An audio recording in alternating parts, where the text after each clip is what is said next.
Top quality और consistent performance के लिए सिर्फ सिल्वर पंप्स। टॉप क्वालिटी और कंसिस्टेंट परफॉर्मेंस के लिए सिर्फ सिल्वर पंप्स, नाम याद रखना। समितीतील सदस्यांना वाटण्यासाठी ती आणण्यात आली होती असा आरोप केला जातो। समित्या त्याच्यासाठी आहे, ते पैसे जमासाठी करण्यासाठी समित्या असतं। आणि 15 वर्षाचा भाजपाचा जर कार्यकाळ पाहिला तर प्रचंड भ्रष्टाचाराचं प्रमाण वाढलेलं आहे। नैतिकता नावाची गोष्ट पूर्णतः घसरली आहे। न्यायालयामध्ये लोकांना संशय आले लागला। निवडणूक आयोगसुद्धा संशयाच्या घेरात सापडलेला आहे। सरकार आपल्याशी जो चांगलं वागेल त्याच्यासोबत सरकार चांगलं वागेल। सरकार म्हणून पक्ष चालवण्याची जी मानसिकता अधिकाऱ्यामध्ये आली, म्हणजे आपण पाहतो का एखाद्या राजकीय पक्षानं पार्टीच्या नेत्यानं जसं प्रशासन चालवावं तसं अधिकारी चालवावं लागलं आणि त्याच्यामुळं प्रचंड भ्रमनिराश लोकांमध्ये आहे। एकंदरीत वातावरण जे आहे का भारतीय जनता पार्टीच्या विरोधात बोलणं म्हणजे देशाच्या विरोधात बोलण्यासारखं आहे। आणि भाजप आणि भ्रष्टाचार हे समीकरण आता जुळलेलं आहे। तुम्ही पहा का अजूनही संजय गांधी असन MRGSच्या मजुराचे पैसे असन 6-6 महिन्यापासून भेटत नाही। कित्येक लोकांच्या घरकुलाचे पैसे, काल मराठवाड्यामध्ये विहिरीचे पैसे भेटले नाही म्हणून आमच्या एका कार्यकर्त्यानं झाडावर चढून आंदोलन केलं। माझ्याजवळ मॅसेज आहे, मी फडणवीस साहेबांना मॅसेज पाठवला।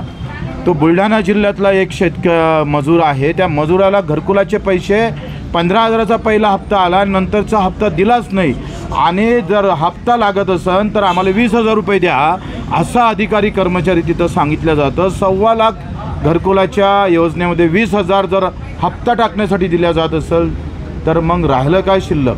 देवेंद्रजी म्हणतात की जिल्ह्याच्या कामासाठी मंत्रालयात देऊ नका, तिथं स्कॅन लावून टाकले, तिथे सर्वसामान्यांना जाण्यासाठी सगळीकडे पावबंदी घातल्या, अत्यंत पेशवे आल्यासारखी व्यवस्था करून टाकली मंत्रालयात। सामान्य माणसाला जाणं कठीण झालेलं आहे आणि जिल्हा स्तरावरचं करप्शन बंद व्हायला तयार नाही।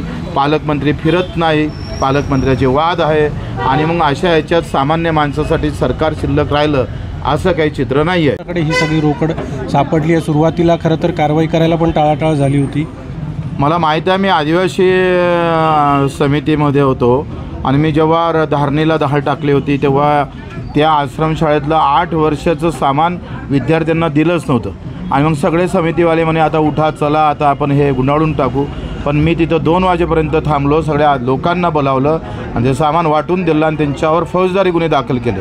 समित्या ह्या प्रशासनावर खरं तर अंकुश लावण्यासाठी असतं केलेला। 10-10 वर्षाचा 2-2 वर्षाचा कारभार बरोबर चालतं का नाही चालत, 1 रुपया वरतून टाकला तो खालपर्यंत किती गेला याच्यासाठी ह्या समित्या असतं। पण ह्या समित्या अर्ध्या अधिक करप्ट झालेल्या आहे आणि त्याच्यामुळं आजची स्थिती अत्यंत वाईट आहे।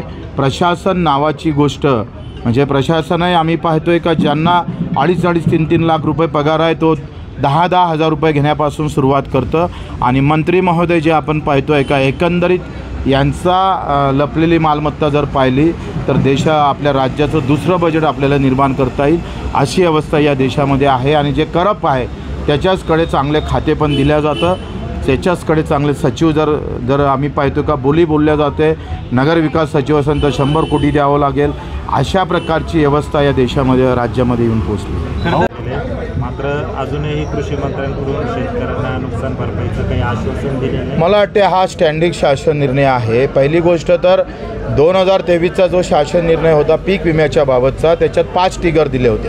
1-1 होता, 1-2 होता, 1-3 होता, 1-5 अशा प्रकारचे 5 टिगर होते। पण आपले कृषी मंत्री आल्यानंतर आणि देवेंद्रजी आल्याबरोबर आपण पाहतो का 0 पैशातला जो आम्ही पाहतोय विमा काढला जात होता तो आता पैसे भरून 4,000-5,000 रुपये भरून एकरी विमा काढावं लागतं। पण टिगर एकच भेटणार आहे। टिगर कोणतं भेटन तर पीक कापणीनंतर आलेलं नुकसान। म्हणजे आज आपण पाहतो का पीक पेरणीच्या वेळेस झालेलं नुकसान भेटणार आहे का या विम्यामध्ये? नाही भेटणार आहे। म्हणून कोकाटेंना आमचं जाहीर आव्हान आहे का तुम्ही 0 वरचा विमा आता पैशावर आणला आणि पैशावर आणल्यानंतर कंपनीच्या सोयीचा म्हणजे कंपनी नफ्यात राहील अशा पद्धतीचा एकच विमा ते देणार आहे। 4 टिगर आमचे जे देणार नाही त्याचे कारणं खरं तर माणिकराव कोकाटेंनी सांगितलं पाहिजे। आणि मग सगळी कटोती शेती संदर्भात आहे। आज अवकाळी पाऊस पडला, सगळ्या इकडे कांदा असेल, द्राक्ष असेल, संत्रा असेल, सगळ्या इकडे नुकसान झालेलं आहे। पण ह्याच्यात तातडीनं मदत देण्याची गरज आहे। नेहमीच हा पाऊस पडतं, दुष्काळ होतं, यावर कायमस्वरूपी उपाययोजना करणं गरजेचं आहे. बदलत्या हवामानामध्ये बदलतं धोरण आणणं फार गरजेचं वाटतं आणि म्हणून आमची जी मागणी आहे नेहमीची का पेरणी ते कापणीपर्यंत सगळे कामं जर MREGSमध्ये केले म्हणजे मजुरीचा खर्च जर सरकारनं कवर केला तर उत्पादन खर्च कमी होईल, भाव कमी जास्त झाले तर फरक पडणार नाही, नुकसान झालं तर फरक पडणार नाही आणि म्हणून याला रामबाण उपाय म्हणजे पेरणी ते कापणीपर्यंत सगळे कामं MREGSमध्ये झाले पाहिजे. फळ उत्पादक जे काही शेतकरी असेल, द्राक्षवाले, संत्रावाले, आंब्यावाले किंवा केळीवाले असेल यांच्यासाठी 3+5 अशा प्रकारची जर योजना आली MREGSमधून तर हा फळ उत्पादक शेतकरी जगू शकतं. कारण मी तुम्हाला मुद्दामून सांगतो का केंद्राच्या 50 लाख कोटीच्या बजेटमध्ये 50 कोटी शेतकऱ्यासाठी फक्त 1 लाख कोटी ठेवलेला आहे. मागच्या 5 वर्षाचा हिशोब केला तर 24 लाख आम्ही पाहतोय कोटी सरकारनं केंद्र उद्योगपत्याला माफ केलं. म्हणजे 50 कोटी शेतकऱ्याला 1 लाख कोटी म्हणजे 0.2% बजेटच्या ठेवलं. महाराष्ट्र सरकारनं 7-7.5 लाख कोटीचं बजेट आहे, फक्त 9,000 कोटीची तरतूद केली. तामिळनाडू आणि कर्नाटक सरकारचं बजेट फक्त 3 लाख कोटी आहे आणि त्यांनी 45,000 कोटी शेतकऱ्यासाठी ठेवले. या दोन सरकारमधला प्रचंड तफावत आपण पाहतोय. काळाचा देखील ताबा त्या बाहेरचे लोक आहेत त्यांच्याकडे मिळावा अशी मागणी होते. मिळाला आहे. अजित पवारांनी त्या संदर्भात तसे आदेश देखील दिले आहेत. एकूण या प्रकरणावर आपल्याला काय वाटतं? मला वाटतं एक पक्षीय कार्यकर्ता म्हणून जे काही बांधिलकी आहे ती जपली पाहिजे आणि ते जपत नसेल तर पक्षीय कारवाई होणं गरजेचं आहे.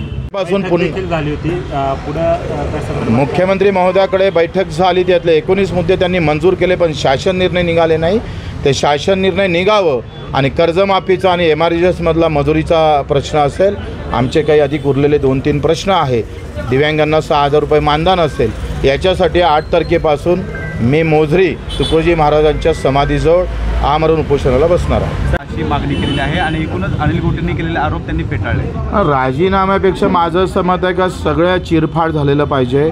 सगळ्या तंतोतंत ह्या अंदाज समित्या गेल्यानंतर काय कारवाई केली, कशा पद्धतीनं यांची अहवाल मागण्याची वेळ ही यांनी सरकारला अहवाल द्यायचं असते पण आता यांचाच अहवाल मागावा अशी एक वस्तुस्थिती आहे. साधी तुम्ही पाहिलं रोजगार हमी समिती असेल, ग्रामविकास समिती असेल, हे तर सगळे CO त्या ग्रामसेवकापासून 50,000 जमा करून त्या समितीला द्यावं लागतं. खोतकरांवर गुन्हा दाखल करा अशी देखील मागणी. मला वाटते दोषी असेल तर कोणालाच सोडू नये.